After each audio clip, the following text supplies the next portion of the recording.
ناظرین و سامعین السلام علیکم ورحمۃ اللہ وبرکاتہ۔ مولا یصلی وسلم دائماً ابداً علی حبیبک خیر الخلق کلہم۔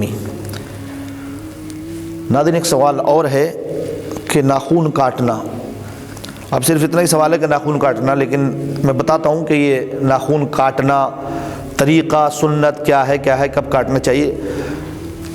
اللہ تبارک و تعالیٰ نے انسان کے جسم کے اندر کچھ ایسی چیزیں رکھیں جن کی صفائی نہایت ضروری ہے، جیسے ناخون ہیں، منہ زیر ناف، اس کے ساتھ بغل کے بال، یہ تمام چیزیں ایسی ہیں کہ جو انسان کو صاف کرنے کا حکم دے گا، اور یہ فطرتاً چیزیں، فطری چیزیں ہیں کہ یہ بڑھتی ہیں، ان کو صاف کیا جاتا ہے۔ ان کی تعداد مطلب دنوں کی تعداد زیادہ سے زیادہ ہم 40 دن تک ان کو صاف نہیں کر سکتے، لیکن 40 دن کے بعد میں پھر ہمیں اس کو صاف کرنا ضروری ہو جاتا ہے کہ اس کے بعد اس میں ہمارے جو اعمال ہوتے ہیں وہ مکروہ ہو جاتے ہیں۔ شریعت نے اس کو مکروہ قرار دیا کہ اس سے زیادہ، اس لیے کہ وہ گندگی کا سبب بھی ہوتے ہیں۔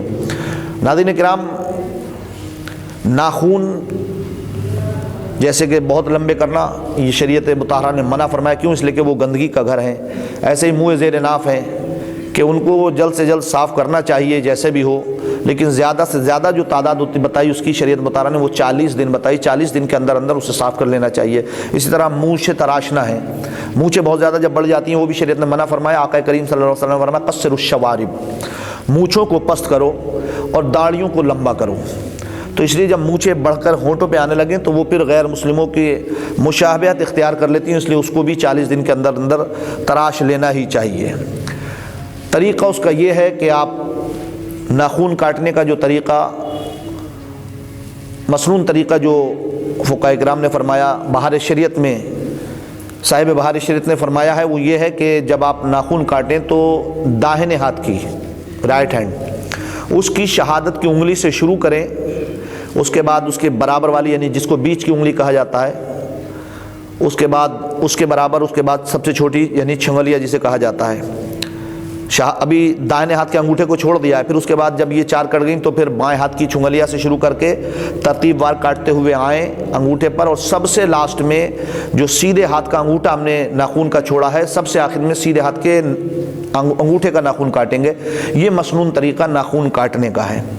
پیر کے ناخون کاٹنے کا کوئی مخصوص طریقہ نہیں، مگر فقہاء نے جو طریقہ لکھا ہے وہ یہ ہے کہ آپ سیدھے پیر کی چھنگلیہ سے شروع کریں اور ترتیب وار اس کے برابر والی، پھر اس کے برابر، پھر اس کے پھر دائیں پیر کا انگوٹھا، پھر بائیں پیر کا انگوٹھا، پھر انگوٹھے کے برابر والی، پھر اس کے برابر والی، اس طرح سے پیروں کے ناخون کاٹنے کا طریقہ جو فقہاء نے لکھا وہ یہ ہے۔ حالانکہ اس کا کوئی مسنون طریقہ کتب میں موجود نہیں ہے، لیکن ہاتھوں کے ناخون کاٹنے کا طریقہ یہی ہے جو میں نے بتایا کہ سب سے پہلے آپ سیدھے ہاتھ کی شہادت کی انگلی سے شروع کریں گے اور ترتیبات کاٹتے ہوئے چھنگلیہ تک لائیں گے، پھر بائیں ہاتھ کی چھنگلیہ سے ترتیب وار کاٹتے ہوئے انگوٹھے تک لائیں گے، اور سب سے لاسٹ میں سیدھے ہاتھ کے انگوٹھے کا ناخون کاٹا جائے گا۔ یہ مسنون طریقہ ہے۔